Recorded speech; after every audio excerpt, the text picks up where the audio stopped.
अरावली में कोई भी रिलैक्सेशन नहीं दिया गया है। पहली बात, अरावली भारत के 4 राज्यों में है, दिल्ली, हरियाणा, राजस्थान, हरियाणा और गुजरात। टोटल अरावली 39 डिस्ट्रिक्ट्स में है। अरावली की पिटीशन 1985 से चल रही है। इस पिटीशन में चलने के बाद अरावली में माइनिंग के स्ट्रिक्ट नियम होने चाहिए, इसके हम भी पूरी तरीके से समर्थन करते हैं। सुप्रीम कोर्ट ने चारों राज्यों को कहा कि अरावली की सेम डेफिनेशन होनी चाहिए। सेम डेफिनेशन में 100 मीटर को, जो कि 1968 का जो जियोलॉजी का स्टडी है रिचर्ड मॉर्फी, उसके कारण है। कुछ यूट्यूब चैनल ने और कुछ लोगों ने एक कंफ्यूजन खड़ा कर दिया कि 100 मीटर का अर्थ होगा टॉप के 100 मीटर। ऐसा नहीं है। उसका जो बेस स्ट्रक्चर है, जो पर्वत का बेस स्ट्रक्चर है, अगर वो जमीन के अंदर भी 20 मीटर है, वहां से लेके 100 मीटर तक प्रोटेक्शन है। तो जो 100 मीटर का प्रोटेक्शन है, जो लोगों ने कंफ्यूजन करा है कि मतलब ऊपर का 100 मीटर है, नीचे खुदाई कर सकेंगे, वो नहीं। मैं आपको फिर क्लियर कर रहा हूँ। 100 मीटर का अर्थ है टॉप 100 मीटर से बॉटम के अंदर तक जो उसका पूरा फैलाव है। पहाड़ी तो ऐसे होती है, तो उसका बॉटम तो बड़ा होता है, जहाँ तक उसका बॉटम जाएगा वहाँ से लेके 100 मीटर तक प्रोटेक्शन है।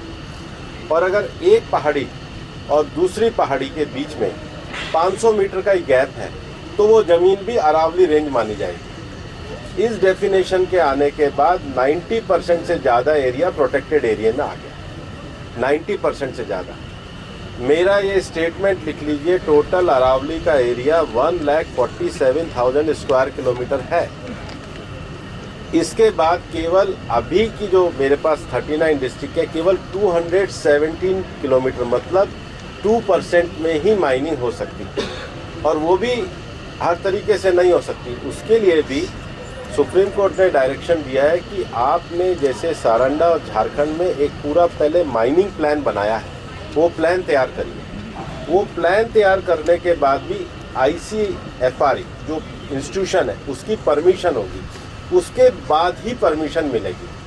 दिल्ली में कोई भी माइनिंग अलाउ ही नहीं है, ना होगी। मैं फिर दोहरा रहा हूँ, दिल्ली के अरावली हिल्स में माइंस पूरी तरीके से बैन है।